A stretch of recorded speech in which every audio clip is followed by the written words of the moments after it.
Una de las cosas que tienen que saberse bastante es las diferencias entre los tipos de agonismos y los tipos de antagonismos.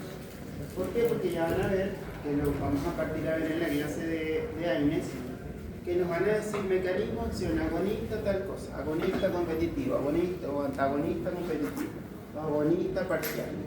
Entonces ya tenemos que saber de entrada conceptualmente qué significa lo que está haciendo ese medicamento. Habíamos hablado, esto ya lo habíamos hablado, esta es la parte de los agonistas. Aquí habíamos quedado, en antagonista.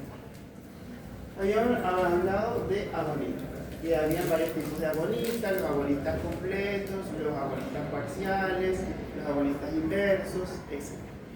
Ahora íbamos a ver el antagonismo.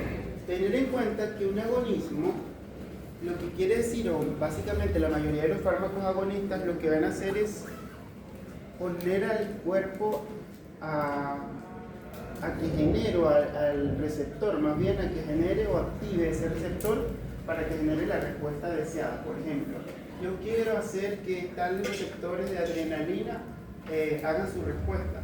Entonces, das el fármaco que es agonista para que él se active y haga esa respuesta. Ahora, el antagonismo puede bloquear una respuesta que yo no quiero que se haga porque se está haciendo de forma errática, porque no sé, el paciente tiene una hipertensión o un asma, y yo no quiero bloquear ese receptor por neurotransmisión o por lo que sea. Cuando hablamos de antagonismo, los fármacos, recuerden que acá se unen al receptor, pero no van a activar al receptor, es como que los bloquean. No se va hacia un lado o hacia el otro. Estos tienen afinidad porque se unen al receptor, pero no tienen eficacia. ¿Por qué? Porque si recordamos el concepto de eficacia, es aquella capacidad que tiene cuando llega el fármaco, unirse al ligando a su receptor, de generar o activar y generar una respuesta en ese receptor, tiene que llevarlo hacia un lado de su porción, en este caso de la porción activa. Y su efecto principal es bloquear o reducir la actividad de un agonista. Por ejemplo, ustedes pueden aplicar un antagonista de la adrenalina, por ejemplo. ¿Con quién va a competir? Con la adrenalina. No es que yo le tenga que dar adrenalina al paciente para que compita, sino que a lo mejor en alguna patología, porque hay un exceso de adrenalina, yo quiero bloquear esa respuesta que está haciendo la adrenalina en el receptor y le doy un antagonista para que empiece a competir con él. ¿Okay?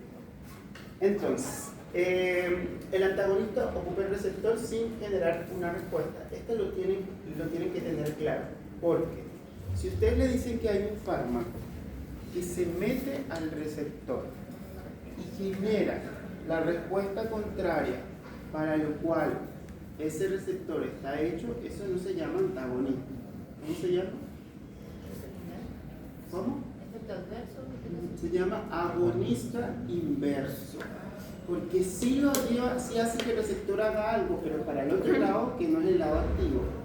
Pero solo se mete ahí. Como que no te vas a ir a ningún lado, no te vas a bloquear, no te vas a activar nada. Solo te vas a quedar ahí. ¿Ok? Ahora, ¿qué formas de antagonismo conocemos? Hay algunos que ya seguramente lo habrán visto en fisiología a lo mejor, como el antagonismo fisiológico.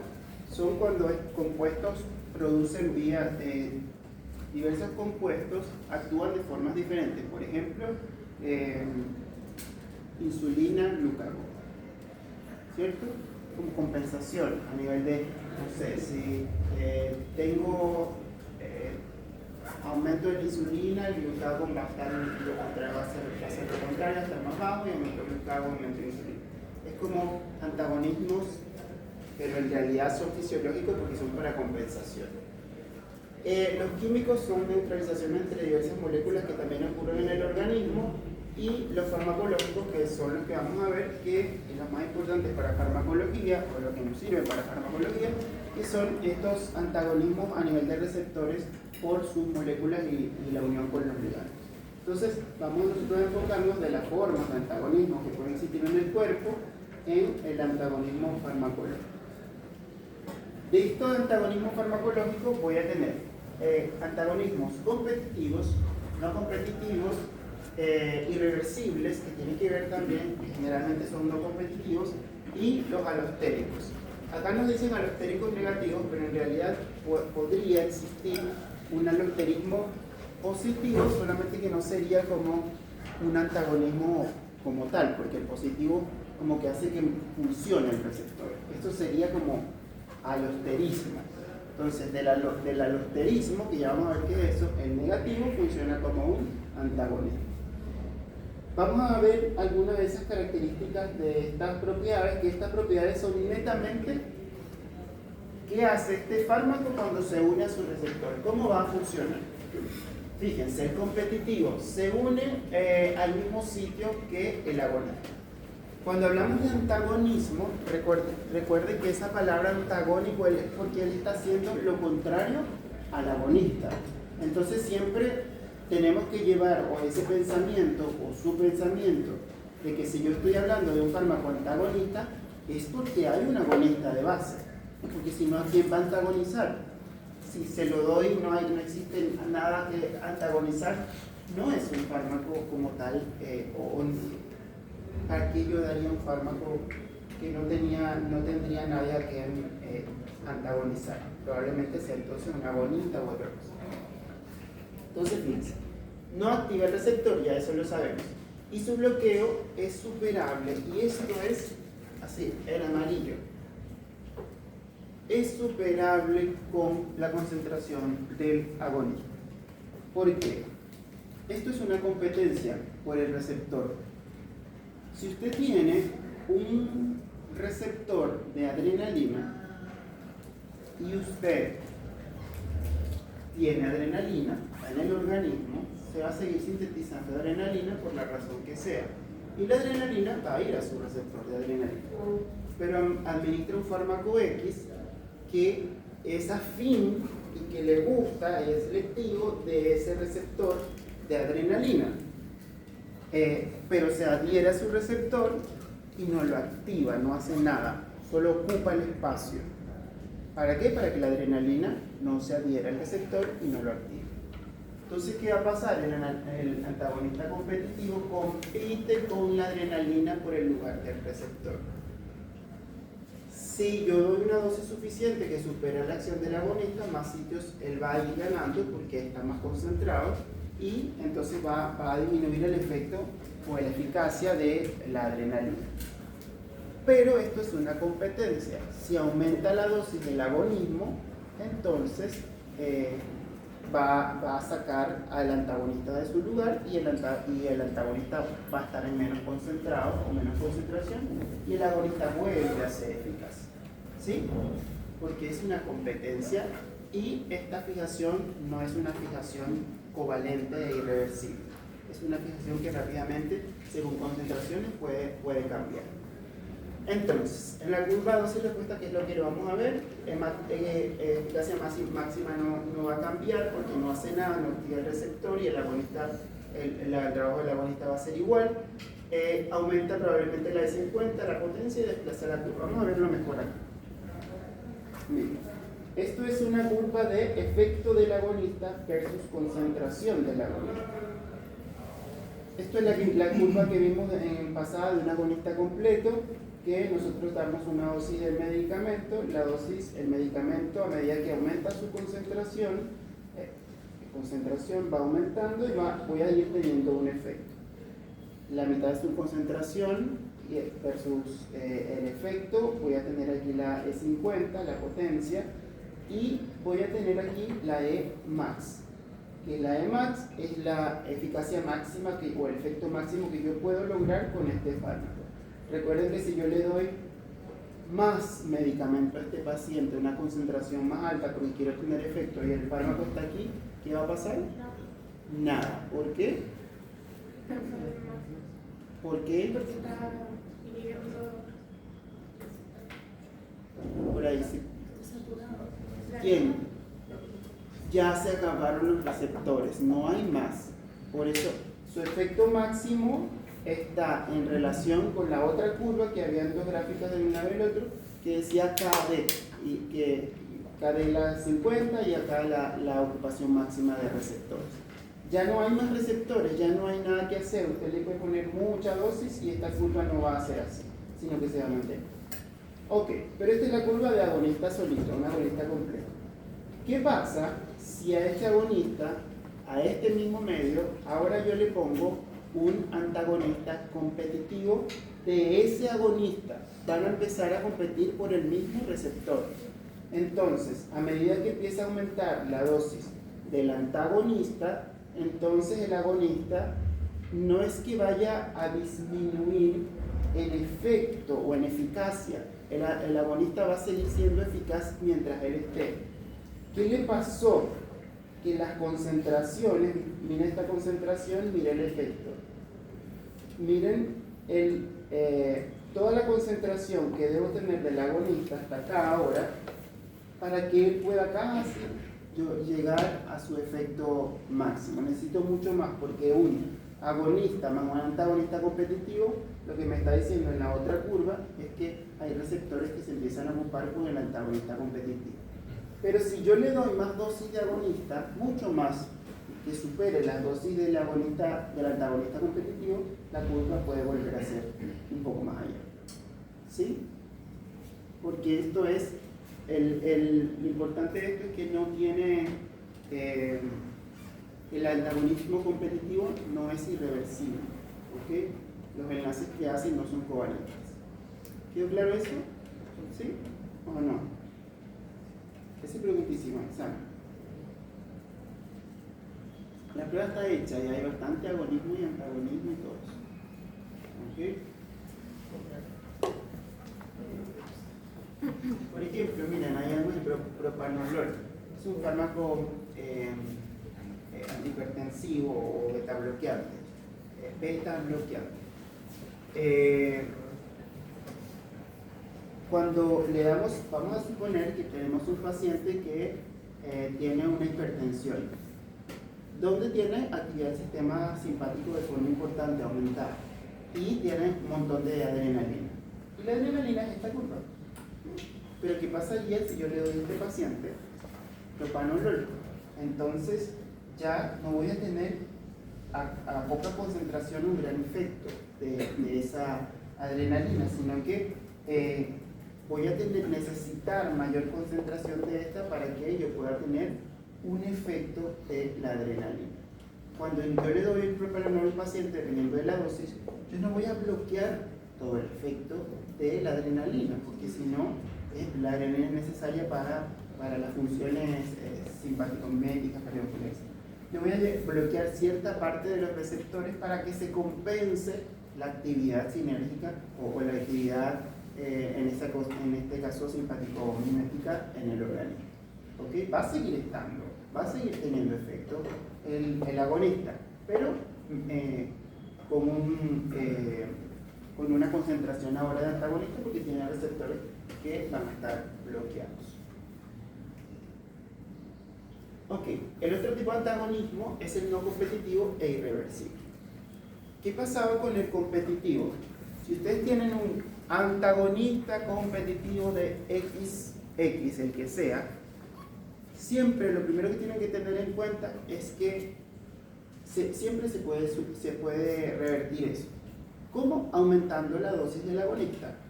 Siempre. ¿Por qué? Porque es una unión que no es covalente, que no es irreversible con los receptores. Si aumentó la concentración del agonista, entonces el antagonista se va a tener que salir de su sitio y el agonista lo va a superar. Cuando el paciente hipertenso que le estoy dando, o un paciente con una taquicardia, como ustedes, que le estoy dando un beta bloqueante o una arritmia, por ejemplo, y el mecanismo de arritmia es netamente por aumento de neurotransmisores o la actividad del sistema simpático, a veces ustedes dan una dosis habitual y dicen, no hizo nada. ¿Por qué? Porque la dosis del antagonista no supera la actividad del agonista. ¿Ok?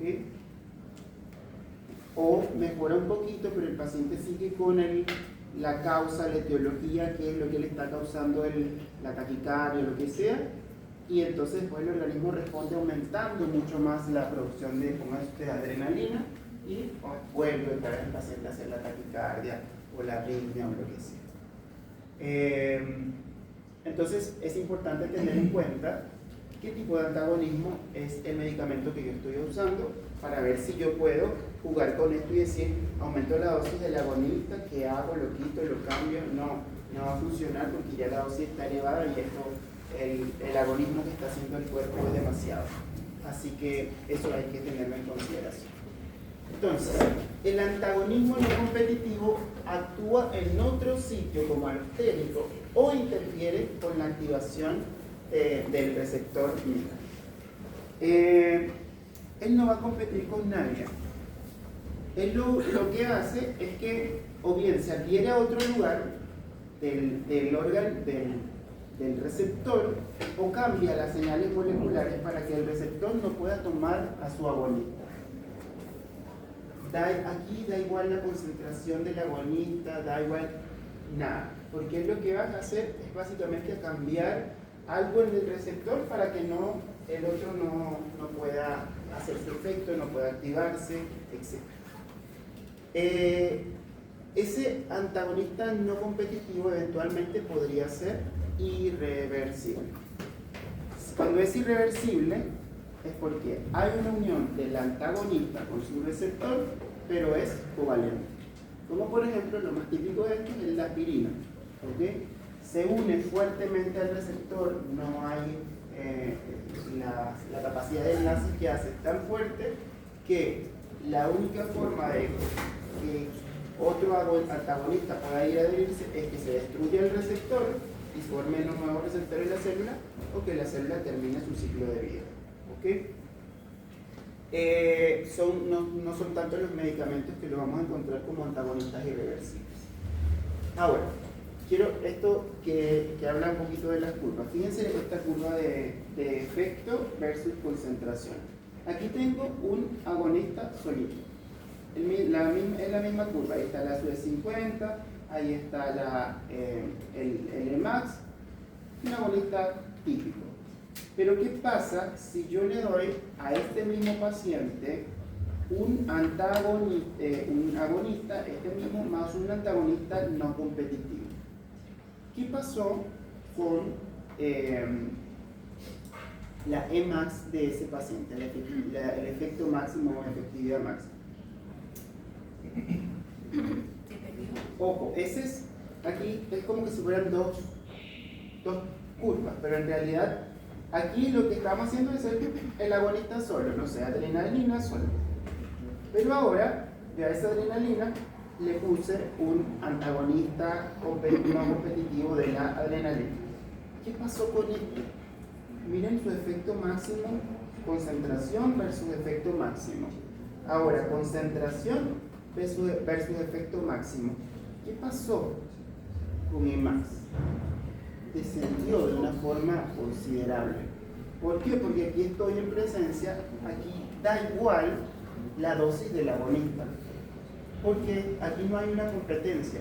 Al yo administrarle el antagonista no competitivo, él inmediatamente hace que el otro cambie o el receptor pueda cambiar su conformación o que no se induzcan las señales para que el receptor se active, independiente de la actividad del agonista. Por lo tanto, su Emax va a cambiar. Aquí sí. ¿Okay? Si en un antagonismo, si la Emax o la eficacia máxima de un agonista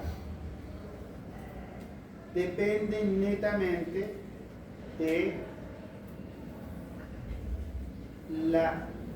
si yo le agrego más un antagonista a un agonista y me cambia considerablemente la eficacia máxima, el punto es que ese antagonista es no competitivo, porque los competitivos no cambian la Emax o la cambian muy poco, y si yo doy más agonista se reemplaza, porque estamos haciendo una competencia. Eso es cuando hay competencia. ¿Ok? ¿Quedó claro este? ¿Puedes repetirlo un poquito? Si cambia la Emax, quiere decir que es... Cuando cambio considerablemente la Emax, es un antagonismo no competitivo. ¿Por qué? Porque a él le da igual la cantidad de dosis que haya de agonista. Aquí ustedes pueden decir, mira, ponle más, vamos a poner que esto sea adrenalina y esto sea el antagonista. Ponle más adrenalina. Da igual, pasa lo mismo, porque su unión, la adrenalina, él no está compitiendo con nadie. Él está bloqueando algo porque sí, porque no. El competitivo sí compite directamente con el agonista. Por lo tanto, sí depende de las dosis y de las concentraciones. ¿Okay?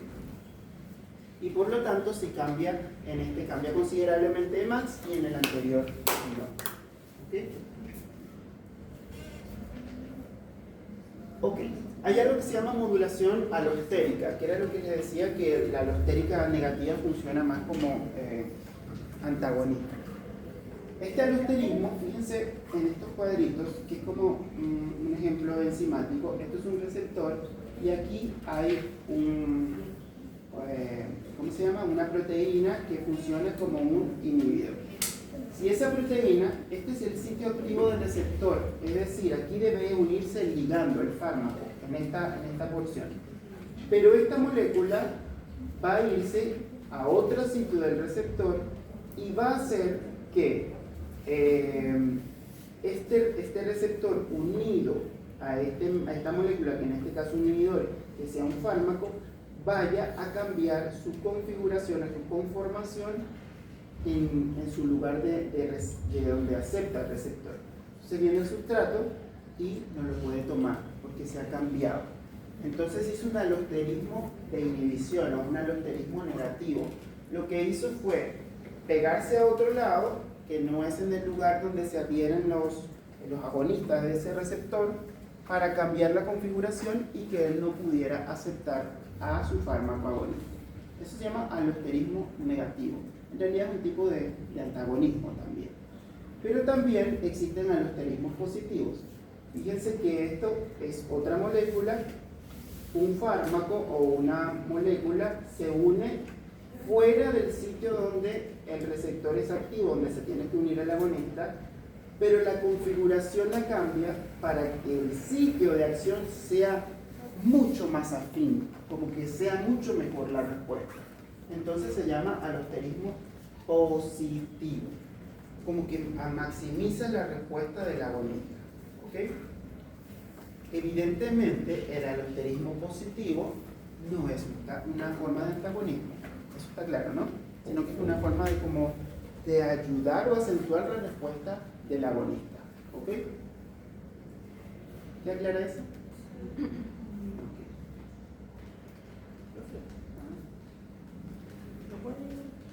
Sí, obvio, sí.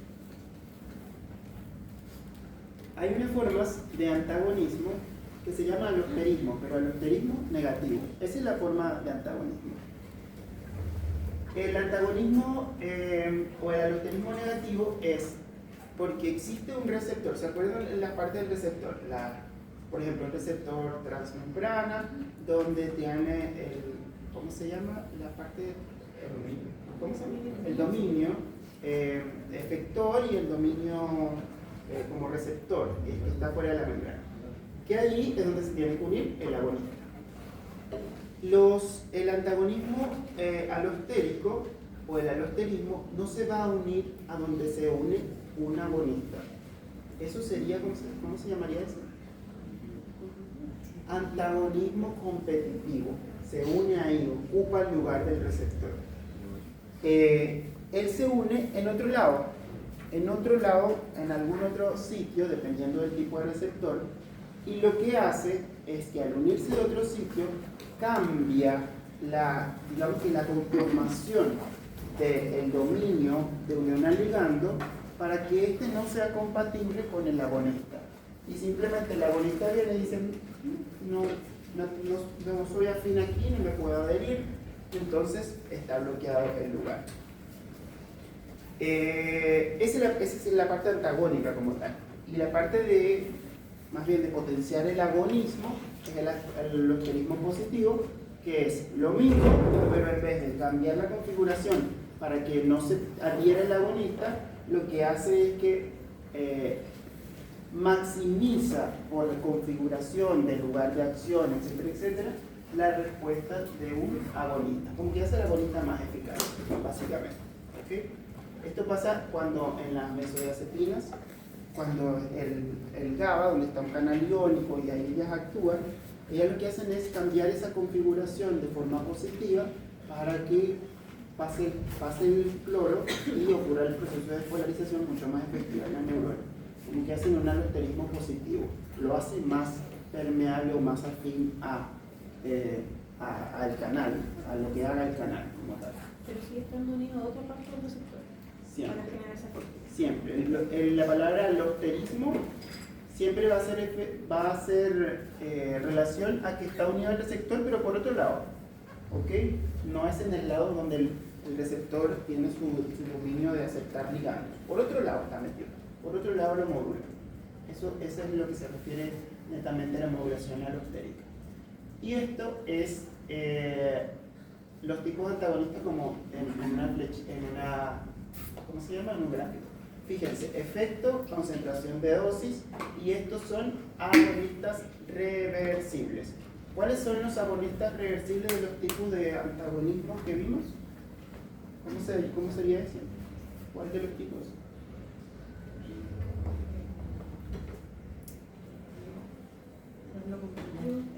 ¿El cuál? El no competitivo. El competitivo. ¿Por qué? Porque ese es reversible. Si yo le pongo más agonista, se revierte el efecto. Miren, si es una competencia, imagínense una... A ver, ¿cómo podemos llevar un ejemplo fácil, sencillo?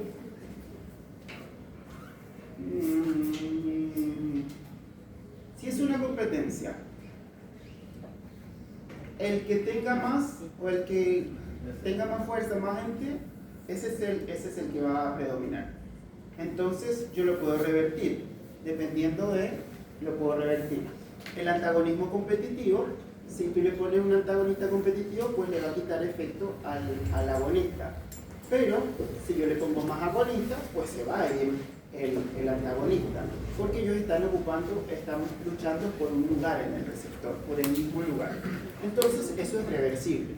Esto es el agonista, esto es, aquí las curvas están representadas en cómo se van moviendo por concentraciones versus los efectos que van dejando, ¿ok?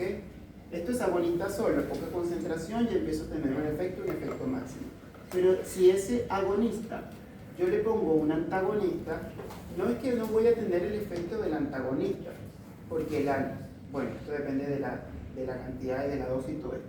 Pero yo le doy cierta dosis, voy a seguir teniendo un efecto del agonista, pero voy a tener que necesitar más dosis de agonista para poder llegar al efecto completo. Pero lo voy a tener porque es una competencia por el lugar.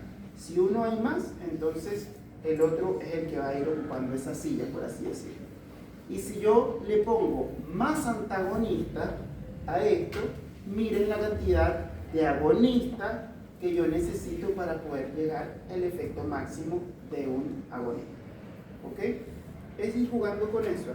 Es cuando pasa mucho, estos son muy típicos en casos de antihipertensivos, por ejemplo. Que te dicen, le voy a dar un beta bloqueante. Y si lo das y la presión baja ligeramente, pero no tanto. Bueno, aumentar un poquito la dosis, porque aumentas la concentración, porque estás dando un antagonista para poder llegar al efecto máximo. Entonces, ya, si funcionó o no, o hizo un efecto rebote, el paciente le subió más la presión, entonces lo que hizo fue aumentar más la dosis del agonista, como el efecto, como tal del organismo.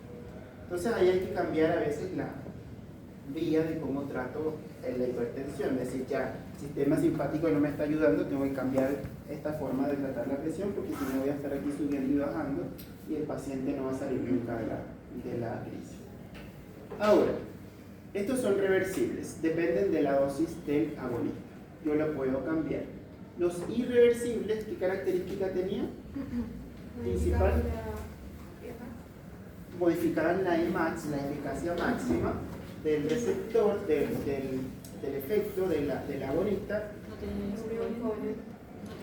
Sí, pueden ser irreversibles y tienen uniones covalentes con sus tejidos. Si no me queda muy claro, Entonces, el no competitivo también podría ser reversible, no necesariamente. Sí, podría ser reversible. Podríamos tener un antagonismo no competitivo, reversible e irreversible, donde los más frecuentes por su mecanismo de acción son los irreversibles, por su unión. Pero sí puede existir. Lo que pasa es que aquí también da igual la dosis del agonista, porque no está ocupando el mismo lugar, está ocupando otro lugar de acción. ¿Okay? Por eso no compite. La competencia es por el lugar donde se va a meter. ¿Okay? Entonces fíjense, aquí tenemos esta misma curva. Ahí tenemos el efecto y logaritmo. Si yo le doy un antagonista no competitivo e irreversible, ¿qué pasó con esta curva? Con esa curva que era así, miren la concentración que necesitaba para llegar a su Emax. Ahora miren la concentración que necesita para llegar a su Emax, y su Emax es mucho menor. ¿Por qué le dimos un antagonista irreversible no competitivo? ¿Y qué pasaría si a ese mismo paciente yo le aumento la dosis y le doy más antagonista? ¿Qué pasó con este? Era el Emax del agonista. Ahora, ¿dónde está el Emax? Por el piso, está abajo. ¿Y a qué concentración para poder llegar a algo de, miren, más o menos la potencia, la de 50 de esto debe ser como por aquí, más o menos. Miren la de 50 de esto, debe estar como por ahí. Cambia potencia, cambia de max del agonista. Ojo, cuando hablamos de eso es del agonista. No estoy hablando de que cambia la potencia, la de max del antagonista. No, las curvas no están hechas como, ven que aquí dice más antagonista. O sea, estoy hablando de que esta curva lo que estoy viendo es el agonista, cómo se ve influenciado porque yo le meto un antagonista. ¿Ok? ¿Queda claro eso? ¿O no? Profe, tengo una duda. Entonces, lo reversible va a ser dependiente de Los reversibles. el movimiento de la curva. Los reversibles dependen de las concentraciones. Más que hablar como de la dosis, bueno, sí, eso puede ser equivalente, pero a veces no tanto. Depende de la concentración del agonista versus antagonista. Imaginemos que aquí hay muchas sillas, o que aquí hay 10 sillas en total. Y hay un equipo azul y un equipo rojo. Tienen que pasar y sentarse. ¿Cuántos del equipo azul y cuántos se van a sentar? Los que alcancen, nomás. Y hay 15. Ya. Si las sillas siempre van a ser las mismas. Si yo, en vez de tener 7 personas del equipo azul y 7 personas del equipo rojo, son 10 personas del equipo azul, probablemente vayan a haber más personas del equipo azul sentadas. Y si yo le pongo más personas, 10 personas ahora del equipo azul, probablemente más, porque están compitiendo por un sitio, netamente. Por eso es reversible, pero si yo vuelvo ahora y si lo cambio, y si ahora no, le digo, bueno, ahora hay 20 personas del equipo rojo, probablemente haya que dejar el espacio para el otro equipo. Por eso no cambia su Emax, cambia es la concentración al cual él le va a costar para llegar a su Emax, porque hay alguien que se lo está como impidiendo. Él siempre lo va a tratar de hacer, pero hay algo que se le está impidiendo. En cambio acá, no se está compitiendo con nadie. El lugar donde se adhiere al agonista, aquí es el mismo. Él no está compitiendo con nadie. Usted puede tener 500 miligramos de agonista y da lo mismo el número de receptores porque él no compite con nadie. Aquí, el antagonismo es porque al adherirse en otro lugar, como el alosterismo negativo, empieza a cambiar la conformación o configuración del receptor o la traducción de señales para que no se active el receptor. Por lo tanto, usted puede aumentar y aumentar la dosis del agonista y no va a pasar nada. Y si por el contrario aumenta y aumenta y aumenta más la dosis de antagonista, lo que está haciendo es que cada vez que aumente la dosis hay menos receptores disponibles para el agonista, porque hay menos receptores que van a poder ser funcionales. Por eso la eficacia cada vez va bajando. Y si la dosis del antagonista es tan elevada que bloquea todos los receptores del agonista, el agonista puede tener un efecto cero. ¿Ok? Porque se cambió la forma en cómo debería funcionar el receptor. ¿Sí? Ahora, nosotros nunca damos un antagonista para que el agonista quede efecto cero. ¿Por qué? ¿Para qué son estos antagonistas generalmente? Para procesos fisiológicos, para bloquear procesos, bloquear adrenalina, bloquear generalmente hormonales, neurotransmisores, etcétera, etcétera. Entonces, y esos bloqueos, ustedes no pueden bloquear en un paciente el 100% de los receptores de adrenalina. Lo matan, ¿cierto? Cuando ustedes ven eso, por ejemplo, y dice, le puse tantos miligramos de propanolol al paciente porque tenía una arritmia cardíaca que tenía 250-300 de frecuencia cardíaca. Y le pusieron una cantidad exagerada. ¿Qué va a pasar? El paciente va a morir de un paro. ¿Cierto? Porque lo que hicieron esto.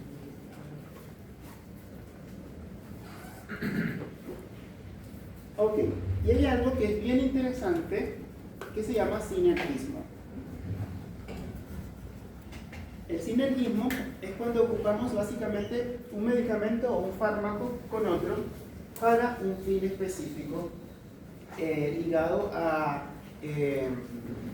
al efecto que necesitamos conseguir con esa mezcla o esa interacción de fármacos. Este tipo de sinergismo puede ser de adición o también la van a encontrar en la literatura como sumación, es lo mismo, y o potenciación. Ya vamos a ver en la próxima, así como más detalladito, porque quiero que quede claro esto. Pero vamos a ver un poquito esta curva o esta gráfica me habla de las concentraciones de los medicamentos con fármaco con un porcentaje del efecto de ese fármaco. Fíjense acá, porcentaje del fármaco solito con cantidad de fármaco versus el efecto que espero tener del fármaco A. Pero si yo al fármaco A le sumo un fármaco B, ahora miren las concentraciones en las cuales voy a tener esa potencia o ese efecto. Es decir, lo puedo hacer maximizar la respuesta que quiero. Ahora, ¿eso de qué va a depender? De que si ese sinergismo es de sumación o si es de potenciación. Adición es aditivo, añado algo, sumo algo. Y potencio es que es como que multiplico el efecto, que no es lo mismo. Aquí está mucho mejor. El sinergismo de suma o de adición es un efecto que combina efectos individuales de cada forma activa. Por ejemplo, efecto de fármaco A más efecto de fármaco B es igual a la suma del efecto de A más B. Por ejemplo, paracetamol más ibuprofeno. Me duele mucho la cabeza. Tengo una cefalea importante. Bueno, yo sé que el paracetamol, su mecanismo de acción es tal. Yo sé que el ibuprofeno, su mecanismo de acción es tal. Uno es más potente analgésico, otro hace un poco más de efecto antiinflamatorio, va a la misma central. Yo podría sumar sus efectos, podría adicionar un efecto. Entonces, sumo el efecto del paracetamol. Han tenido dolor de cabeza y han tomado por separado ibuprofeno y por separado paracetamol. ¿Cuál funciona mejor? Ibuprofeno. Paracetamol para cefalea como menos fuerte en su grado de potencia analgésica. Pero a veces uno le está dando así como un medio resfriado, como que te sientes como que te duelen los huesitos, como que no sabes qué tiene, y también te duele la cabeza. Y entonces tomas un paracetamol y un ibuprofeno. El ibuprofeno te va a mejorar el dolor de la como cabeza, cefalea, articular a lo mejor, y el ibuprofeno, esa sensación como tal vez de medio dolor también corporal, malestar, que no, a lo mejor no es que tenga febrícula necesariamente, pero también ayuda a un efecto sumo, un efecto analgésico. Son efectos de suma, estoy sumando o adicionando un efecto analgésico sobre otro. Eso lo van a encontrar en muchos medicamentos. E incluso hay sinergismos de sumación en un solo medicamento. Por ejemplo, ¿cómo se llama? Medicamentos para la presión arterial.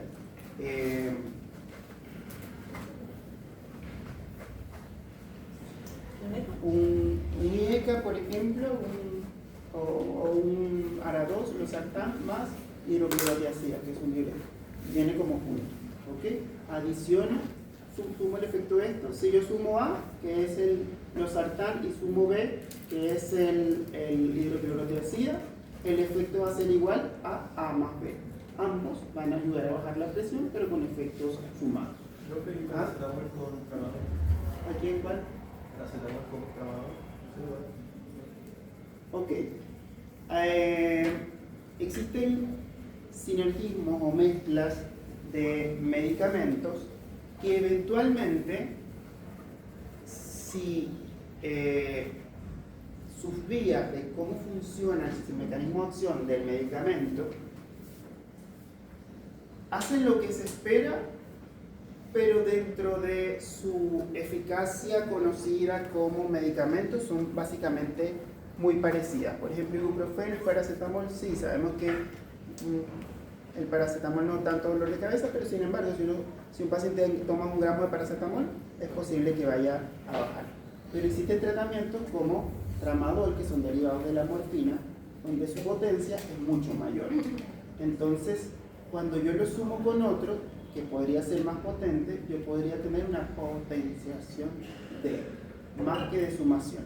¿De quién depende? De con quién lo combina. Que ahí vamos a entrar un poquito en sinergismo de potenciación. ¿Qué nos dice eso? Un fármaco aumenta a otro de manera mayor a la suma esperada. Es decir, A más B no me va a dar A más B, el efecto de A y el efecto de B, sino que me va a dar un efecto multiplicado, magnificado de la suma de A más B. Es decir, su efecto es mucho mayor. Fíjense, 1 más 1 es igual a 2. 1 más 1 no es igual a 2, es igual a muchos más. Pero eso es porque va por vía distinta, por eso puede potenciarlo. En cambio, por ejemplo, en el sinergismo, ambos van a ir, como son amines, van por la misma vía. Entonces, por eso se suman. Y la otra, al ir caminos distintos, por decirlo así, genera un efecto cuantificado, por decirlo así. Claro, es como, mira, por ejemplo, aquí hay un ejemplo: amoxicilina, ácido clavulánico. Amoxicilina inhibe la síntesis de la pared celular en un antibiótico. Se sabe que existen bacterias que crean mecanismos de resistencia y entonces vamos a tener los clavulanatos, los inhibidores de la beta-lactamasa, para hacer que la bacteria no sea resistente. Entonces, ¿qué hago? Ambos van a ir a hacer algo en la bacteria, van a matar a la bacteria de alguna forma. La amoxicilina es su efecto principal, inhibir la síntesis de la pared, pero ahora el clavulanato va a hacer que la bacteria que produce beta-lactamasa no la produzca, o si la produce, la dañe de una vez. Que sea o que no sea la bacteria productora de beta-lactamasa o no, lo va a hacer. O sea, su efecto es realmente magnificado, su efecto antiinfeccioso es mucho mayor. Si usted da ácido clavulánico solito, no lo va a encontrar en el mercado, no existe solo.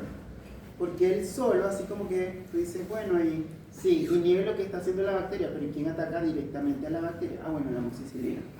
Entonces, tengo el principal, donde por sí solo no hace gran cosa solito, por eso no está como medicamento, pero si yo lo añado a esto, tengo un super medicamento.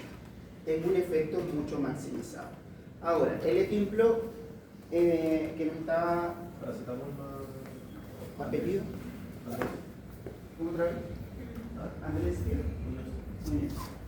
Muñoz nos está diciendo, y si yo tengo paracetamol más tramadol. ¿Dónde estaría metido, dónde ustedes meterían esa sinergia? Potenciación. ¿Por qué? No usan la misma actividad fisiológica. Actúan por lados distintos. Actúan por lados diferentes, sí. Uno es un derivado opioide y el otro es un AINES, sí.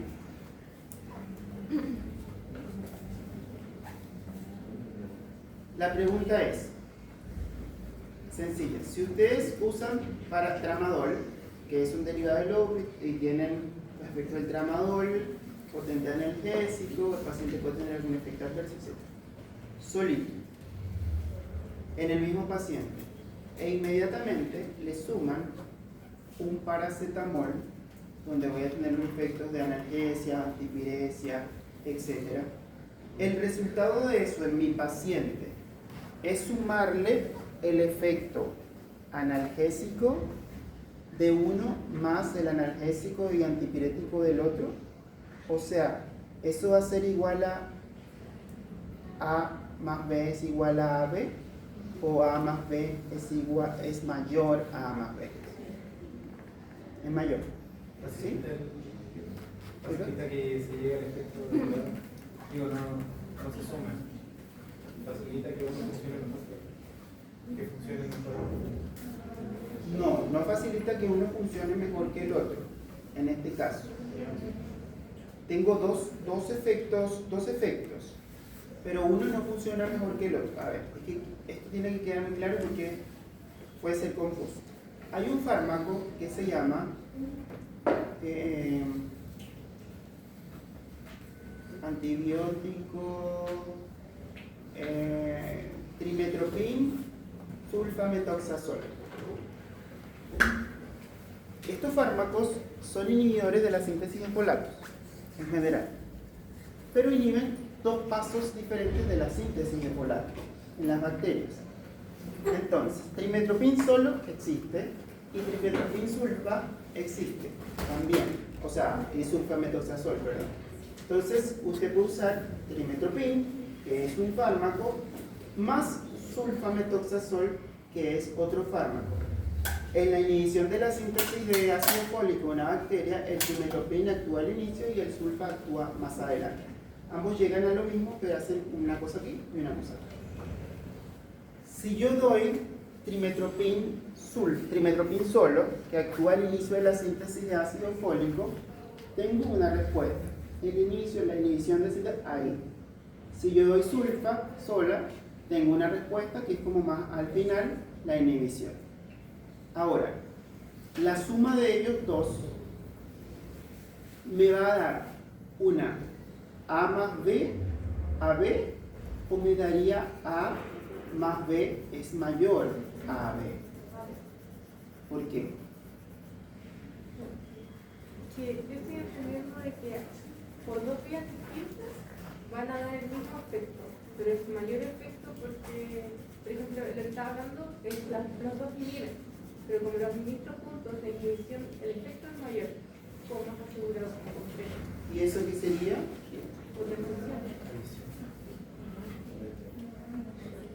Exactamente.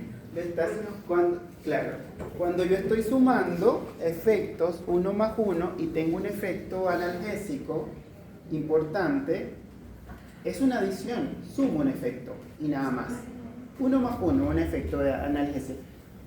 Cuando ustedes toman un ibuprofeno, estos ejemplos son muy clásicos, porque tomamos un ibuprofeno y un paracetamol. Voy a tener, mira, me quitó el dolor en 2 segundos, fue una cosa que nunca más tuve. No. Solamente estoy sumando dos tipos de efectos, pero nada más. No estoy haciendo una potenciación del efecto. Si ustedes tienen una infección, por ejemplo, una infección respiratoria baja, y toman amoxicilina solita, me va a dar un efecto, inhibición de la síntesis de la pared, ¿cierto? Pero si yo, y a lo mejor dependiendo de la bacteria y todo esto responde o no, que es X, pero si yo le añado ácido clavulánico, ¿tengo el efecto de la amoxicilina?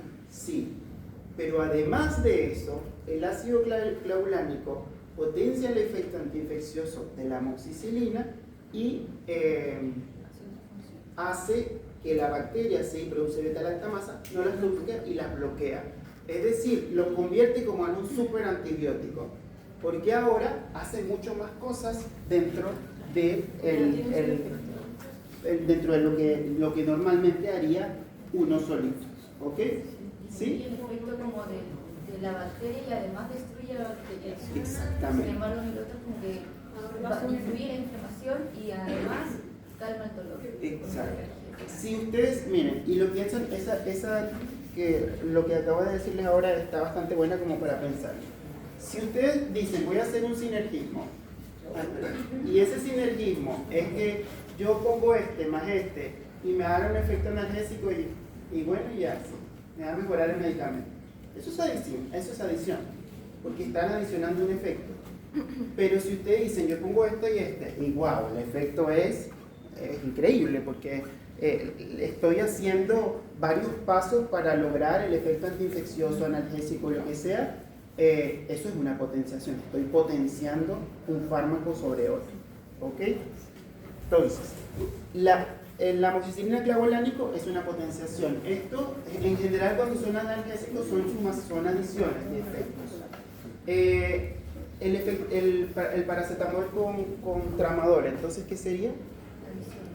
Es una adición, porque no lo convierto en un supermedicamento, ni al paracetamol ni al tramadol. Trimetoprim, sulfametoxazol inhiben la síntesis de folatos, pero y se pueden ocupar solo uno por un lado y otro por el otro. Pero cuando yo los combino, es como que se convierte en un super antibiótico, porque pueden atacar la bacteria desde distintos puntos. Entonces es mucho mejor, es mucho más potente. ¿Sí? ¿Queda claro? Entonces, al pensar, es sencillo, al razonarlo, como a verlo, que hay que saberse cómo actúan los medicamentos. Eso es lo que hay que saberse en realidad. Para ver si estoy adicionando o si estoy potenciando. ¿Ya? Profe, la potenciación, por ejemplo, se usa mucho en los niños cuando tienen fiebre, para que el efecto sea prolongado, o sea, mantenga la fiebre a raya por más tiempo. Entonces lo que hacen algunos pediatras es que le dicen, a las 8 de la mañana usted le va a dar ibuprofeno, pero a las 2 me va a dar el ibuprofeno, le va a dar un diclofenac o le va a dar un paracetamol. Y vas como alternando para prolongar el efecto. O sea, eso es como más de adicción, chicos, por eso. Es un efecto... Adicción, de prolongar un efecto. Es un efecto aditivo de ambos medicamentos, que en este caso son ANAC. ¿Sí? Las potenciaciones ocurren más que nada en antibióticos. Sí, ahí es donde van a haber más potenciación. Ok, y para finalizar esta parte de la clasecita, vamos a ver la regulación de los receptores. Esto es sencillo. Hay una up y una down regulation que tienen que ver con que aumentan o disminuyen el número de receptores.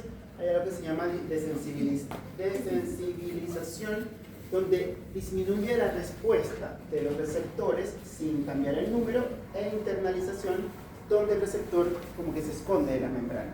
Normalmente hay receptores como los ligados a proteína G que tienen ese efecto como de serpentear, que eventualmente ellos como que desaparecen de la membrana y se expresan cuando se necesitan, como que se internalizan.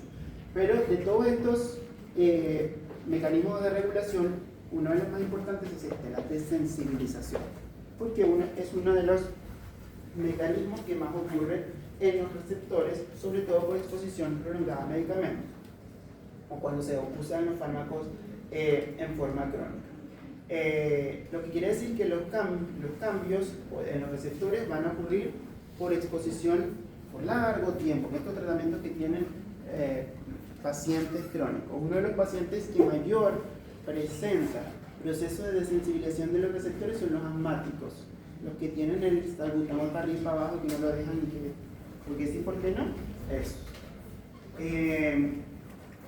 Hay un concepto de ahí, de la lámina anterior, vamos a traer el concepto de desensibilización. Aquí, ¿qué es lo que yo voy a tener? Voy a tener alteraciones en la señalización y en la configuración del receptor por exposición prolongada, continua, sin recambio, sin descanso, sin reconfiguración del receptor, de ese receptor donde se adhiere el fármaco, y por lo tanto voy a tener una disminución de la respuesta con la misma cantidad de medicamentos. Póngase 2 puff de paracetamol, o sea, de salbutamol, cada 6 horas. ¿Por cuántos días? Por un mes. Y el paciente, o a veces está SOS, y el paciente cada 2 horas se inhala 2 puff todos los días, y ya lleva 5 días. ¿Qué va a pasar? Voy a tener dosis, y el problema va a ser que no voy a tener respuesta, no va a ser eficaz, porque el receptor se ha desensibilizado para esa molécula, ya no emite las señales que debería emitir cuando yo lo expongo a X ligando, en este caso el fármaco. Y existe de esa sensibilización un concepto que es lo mismo en realidad, pero que se llama taquifilaxia. Aquí es lo clínico de la sensibilización. Voy a tener efectos mínimos o reducción de los efectos, y que esto va a ser así como en horas, como que si le va a llegar al paciente y le dice el doctor, yo siempre usaba salbutamol y llevo desde hace una semana para acá que me pongo puff 2, 3, 4, 5 y no pasa absolutamente nada, no tengo ningún efecto. Eso se llama taquifilaxia. Ese efecto, esa manifestación clínica donde no hay efecto, cuando el efecto es muy mínimo, producto de la desensibilización de los receptores. Les dejé esto acá porque es el efecto más común, los beta-2 agonistas, el salbutamol. Eso es típico del asmático. Siempre ocurre la desensibilización. No solamente el asmático, o otros pacientes que son típicos son los que ocupan, bueno, al inicio, porque después se vuelve tolerancia. Los que ocupan, ¿cómo se llama? Como medicamentos para dormir. Benzodiazepina o hipnóticos, etc. Al principio se puede sensibilizar el receptor, pero después se puede generar una tolerancia farmacológica donde el paciente necesita cada vez más dosis para poder tener el efecto. ¿Okay? Una consulta, por ejemplo, efectos como las personas que consumen recurrentemente marihuana, por ejemplo, pueden generar desensibilización de receptores del dolor. Y cuando toman como analgesia, como que o no les hace efecto, necesitan más dosis. Eso sí, pero eso es como un efecto secundario más que porque aquí hablamos como de sensibilización del receptor donde cannabis va a hacer su efecto. Los demás son como más colaterales. Aunque los pacientes que consumen en general como drogas, más que desensibilización, generan una desensibilización inicial, pero después generan una tolerancia. ¿Qué quiere decir eso? Que el receptor tolera, ya no tolera la misma cantidad de ese, o sea, con tan poca cantidad o con la misma cantidad, ya no se activa, ya no genera el efecto, o sea, inactiva, dependiendo de para qué lo queramos. Entonces, cada vez necesito más cantidad para poder generar un efecto. Eso pasa mucho con las benzodiazepinas, el efecto de tolerancia. Viste que el paciente con medicamentos como quetiapina, por ejemplo, que, no sé, el paciente que dice, voy a empezar con dosis muy bajitita, y no sé, empieza con 25, y después ya 25 no me hacen nada, 50, no, ya 50 no me hacen nada, ahora son 100. Eso pasa mucho, pero eso es tolerancia, más tolerancia, porque igual al subir la dosis voy a generar un efecto. Pero esa tolerancia es estacionaria, entonces como que se va ampliando. Cada vez voy a tener que necesitar más. ¿De qué depende de si se genere o no eso? La tolerancia dependiente del receptor. ¿Pero de que esté saturado o que también se haga la unión con el medicamento? De la unión y de la capacidad del receptor de recambiarse, y de cuando un medicamento se adhiere al receptor, y esto pasa para todos, para las uniones reversibles, él se adhiere, forma fuentes de hidrógeno, etc. Pero cuando sale, el medicamento no es que va a agarrar el otro de una vez, otra molécula así que está ahí. Él tiene que reconfigurarse, como que volver a. Mientras se reconfigura, cuando existen concentraciones como constantes de medicamentos que van a estar ahí impregnándolo sin volver a, y él lo tiene que atrapar, ahí se desensibiliza, aunque pierde su capacidad de. Demasiado estímulo. ¿Cómo? Tiene demasiado estímulo por estas concentraciones que están en Claro. plasma, entonces. Por eso. Claro. Sí, básicamente es Estas eso. desensibilizaciones son reversibles. Por ejemplo, si una persona deja de usar el salbutamol en horario de equívoco, ya va a volver a hacer su efecto. Sí, las desensibilizaciones son reversibles. ¿Por qué? Porque los receptores no son fijos en las membranas y porque las células también van a sufrir eventualmente apoptosis y se van a regenerar y va a tener otro receptor. O hay células, depende del tipo de receptor, que hacen recambios constantes. Entonces sí son reversibles. Pero no así la tolerancia. No, la tolerancia es mucho peor. Porque Aunque hay... deje de tomarlo, Sí. igual sí no- Porque empieza a haber una reconfiguración, incluso desde cómo se conforma el receptor, para que queda como programado que para tú hacer el efecto con tu analgésico, tú necesitas esta concentración importante en el plasma, porque si no, no lo vas a tener. La morfina, por ejemplo. Entonces, viste que los pacientes que usan morfina usan una dosis cada vez que están más, que están generando tolerancia en receptores. Como sedar a un paciente que consume droga. Exactamente. Esos receptores están con una tolerancia importante. Ok, fíjense la desensibilización. Puede ser homóloga, que es la más específica y la más puntual, que solo afecta al receptor, el que está activado, o sea, donde va el medicamento. Fíjense acá. Aquí yo tengo una reacción del receptor, voy a tener el efecto del medicamento, el tubo se adhirió a su receptor, hubo un efecto, listo, pasó el efecto y ya el receptor está normal. Cuando ocurre una desensibilización, fíjense la reacción del receptor frente al fármaco, no llega a ser óptima, ¿ok? Esa desensibilización hace que pierda el efecto, entonces voy a tener menor efecto con una misma dosis del fármaco porque ya no es tan afín, ya perdió la sensibilidad. Ahora, lo que nos preguntaban, fíjense que aquí hay un punto de corte. ¿Qué pasaría en el tiempo con este mismo receptor? Yo lo dejo descansar, no le doy el medicamento. Fíjense qué vuelve a pasar. Vuelve a recuperar y vuelve a tener la sensibilidad que tenía por esa molécula, por ese fármaco. Entonces, yo puedo recuperar a ese receptor. Y hay una desensibilización que se llama heteróloga. Esta es más complicada porque afectan a otros receptores que comparten sobre todo las vías de señalización. Por ejemplo, pasa mucho con los ligados a proteína G, que usan AMP cíclico, GMP cíclico, óxido nítrico, etcétera, etcétera. Como comparten vías, entonces un solo receptor por el mismo fármaco no se va a ver afectado, sino que puede afectar a otros receptores celulares. Esa se llama heteróloga. Entonces, aquí tenemos una desensibilización homóloga y tenemos un receptor A que está acá, actuando como la normal, esto es como lo fisiológico. Pero ¿qué pasa cuando se desensibiliza? Miren el receptor A, que está ahí, se desensibilizó, y miren el receptor B, está normal, está bien. Porque esto es homólogo, esto solo afectó al receptor A. Pero si veo un heterólogo, aquí tengo un receptor A y el receptor A o B, los dos se desensibilizaron, perdieron sensibilización. ¿Por qué? Porque compartían vías. ¿A qué me sirve esto? Es la pregunta del millón.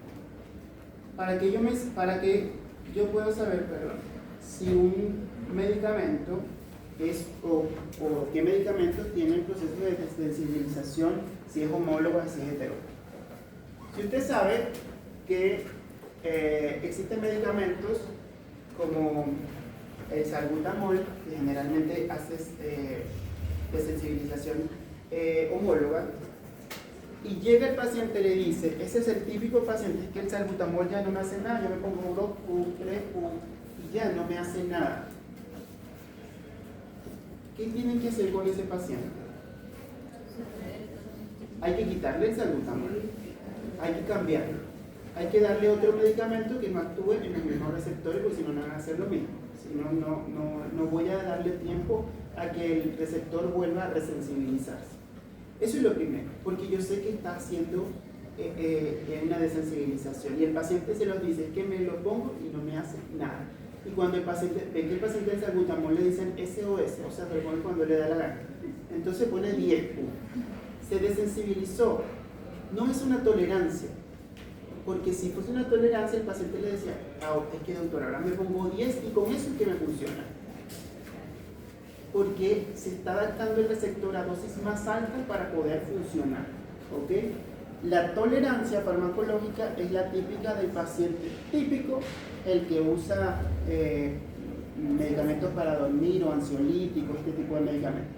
Que es que le dice, es que me tomaba 5 de Alprani de 0.5 y ahora me tengo que tomar 1 porque no me hace nada, 0.5. O los antidepresivos, porque van generando tolerancia, cada vez necesitan más, cada vez toleran más dosis para poder ejercer un efecto. La desensibilización no, la desensibilización es que se va el efecto es muy poco. Y si es heteróloga, porque comparten vías, yo tengo que saber, es que digo, es que este es el fármaco que yo ocupo, va a un receptor que es ligado a la proteína G. A lo mejor hizo una desensibilización que es heteróloga. Si le voy a cambiar el fármaco, no le puedo cambiar un fármaco que actúe por AMP cíclicos, calcio intracelular, etcétera, etcétera. No le va a funcionar. Después el paciente va a decir, doctor, tampoco me funciona. Pero es que no, tenemos que acordar la clase de farmacología donde decimos que esto es heterólogo, no puedo usar la misma vía. Para eso funciona. ¿Ok? Muy bien. Asumo que no revisaron esto, ¿verdad? Revísenlo porque esto les sirve para los exámenes. Ok, el examen. Hasta aquí es la clase para el próximo prueba. 30 preguntas, alternativas, las pruebas están contextualizadas, no hay nada de que no sé qué, que es defina. Sin embargo, hay que saberse conceptos para poder aplicarlos. ¿Okay? Necesitan calculadoras, sin tapas, calculadoras individuales, o sea, son cosas sencillas que hay que sacar. Si sabemos multiplicar y dividir, lo hace con la mano. Pero si no, calculadoras. Y no se pueden prestar calculadoras, ¿ok? ¿Qué más? Ya, las preguntas son preguntas tipo casos contextualizadas, más o menos como la estilo de preguntas de farmacología de fisiopata, más o menos o más. Más la clase, lo que hay más en contenido de la clase 2 y 3, ¿ok? La clase 1, toda la historia de la medicina, de la Parkinson, lo más aplicado, ¿ok? Porque no así. O sea, después de ese 15 minutitos